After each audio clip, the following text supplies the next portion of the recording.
Hello বন্ধুরা, এখন আমি ভিকি কৌশলের আপকামিং সিনেমা ছাওয়া তার টিজারের রিয়াকশন দেবো। ভিকি কৌশল এখানে শিবাজি মহারাজের ছেলে সম্ভাজি ভোসলে, মানে সম্ভাজি মহারাজ, তার রোলটা প্লে করবে এবং তার ওয়াইফের ভূমিকা এখানে সম্ভবত থাকবে হলো রশ্মিকা। অরঙ্গজেবের ভূমিকা থাকবে হলো এখানে অক্ষয় খান্না। লক্ষ্মণ উত্রিকা এই সিনেমাটা ডিরেক্ট করছে এবং ম্যাডক এটা প্রডিউস করছে। তো চলুন আগে দেখে নিই টিজারটা কীরকম হয়েছে, তারপর এটা নিয়ে কথা বলছি।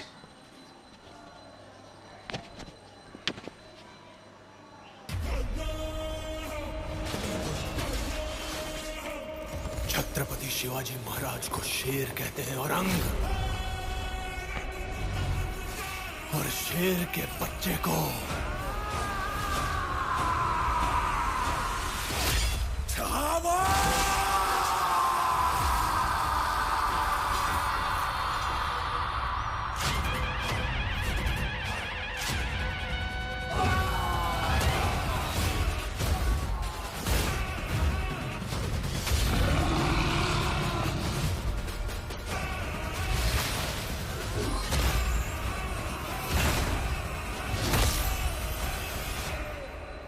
शिवा गया ইস ইরি, और अपनी सोच जिंदा छोड़। তো বোঝাই যাচ্ছে না।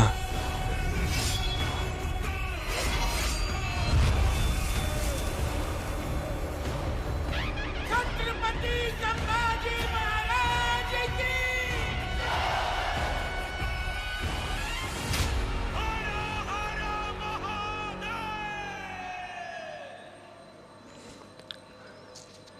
টিজারটা দেখলাম, আমি টিজারটা দেখে যেটুকু মনে হচ্ছে যে এই সিনেমাটা, যেহেতু সে সম্ভাজি মহারাজের রোলটা প্লে করছে, যে ছত্রপতি শিবাজির ছেলে ছিল, মানে শিবাজি মহারাজের ছেলে ছিল, এই রোলটা ভিকি কৌশলকে কিন্তু বেশ ভালোভাবে মানিয়েছে। এবং আমার মনে হয় মারাঠাদের যে লড়াই, মহারাষ্ট্রিয়ান, দেখুন মারাঠা রিলেটেড যে কোনো সিনেমা হোক, তার মেকিং যদি খারাপও হয়, সেই সিনেমা মহারাষ্ট্রে কিন্তু চলে যায়, কারণ সেটাও কিন্তু হিট ট্যাগ পেয়ে যায়, কারণ এতটাই তাদের কাছে মানে তাদের কাছে ভগবান শিবাজি মহারাজ।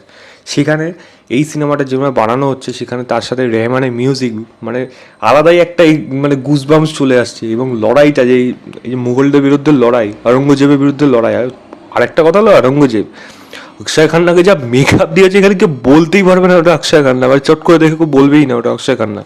অনেকক্ষণ ভেবে ভেবে বলতে হবে। গলার আওয়াজটাও কিন্তু সুন্দরভাবে কিন্তু সে করেছে ডাব, মানে অক্ষয় খান্নার গলার আওয়াজটা আমার কিন্তু বেশ ভালো লাগলো। তো দেখা যাক এই মানে সম্ভাজি মহারাজের যে লড়াইটা, সেটা মারাঠাদের হয়ে সেটা কতটা লোকে মানে ইমোশনালি মানে অ্যাট্রাক্ট করতে পারে, এবং সম্ভাজি মহারাজের লড়াইটা কীরমভাবে সে লড়েছিল, কতটা সেটা মানে গ্লোরিয়াস বলা যায়, সেটা তো সিনেমা হলে যখন আসবে তখনই দেখা যাবে। রশ্মিকার কথা বলি, তো রশ্মিকাকে এখানে দেখাইনি টিজারে, ট্রেলারের জন্য রাখা রয়েছে ডেফিনেটলি, এবং সেটা আসুক 6ই ডিসেম্বর এই সিনেমাটা রিলিজ করবে। আমি তো ডেফিনেটলি দেখবো এই সিনেমাটা। আপনারা অবশ্যই টিজারটা দেখবেন, আমি লিঙ্কটা দিয়ে রাখবো ডেসক্রিপশনে, অবশ্যই দেখে বলবেন আপনাদের কেমন লাগলো, কারণ রশ্মিকা উত্তরকার মিমি সিনেমাটা কিন্তু বেশ ভালো হয়েছিল। এবং এছাড়া জাগাটকে জারাবাসকে ফাইন্ডিং ফ্যানি আরও অনেক সিনেমা সে করেছে। তো এই সিনেমাটার থেকে তুমি এক্সপেকটেশন কিন্তু একটু অন্যরকম থাকবে, কারণ এটা পুরোপুরি কিন্তু পিরিয়ডের সিনেমা। এবার দেখা যাক শেষ এই সিনেমাটাকে কীরকমভাবে ডিল করে, কারণ পিরিয়ডের সিনেমা কিন্তু সবার পক্ষে নামিয়ে দেওয়া কিন্তু সহজ না। এখানে যে জায়গাটা দেখালো সেটাকে ঠিক আছে মানানসই হয়ে যায়, এবং যেই সেটগুলো দেখানো হচ্ছে সেটগুলো দেখে কিন্তু ভালো লাগছে। এবার বাকি যেই জায়গাগুলো সেগুলোকে কতটা বেশি মানে অরিজিনালিটি নিয়ে আসতে পারে সেট ডিজাইনের মধ্যে দিয়ে, সেটা কিন্তু অনেক কিছু নির্ভর করবে। দেখা যাক ট্রেলারটা কীরকম হয়। আমি লিঙ্কটা দিয়ে রাখছি, আপনারা অবশ্যই চেক করে বলবেন আপনাদের কেমন লাগলো। আমার কিন্তু টিজারটা বেশ ভালো লাগলো। ভিকি কৌশলের জন্য কিন্তু হ্যাটস অফ থাকবে। তো এই ছিল আমার ওভারঅল টিজার রিয়াকশন ছাবা বলে সিনেমাটা। ভিডিওটা ভালো লাগলে লাইক, শেয়ার এবং চ্যানেলটাকে অবশ্যই সাবস্ক্রাইব করে দেবেন। বাই।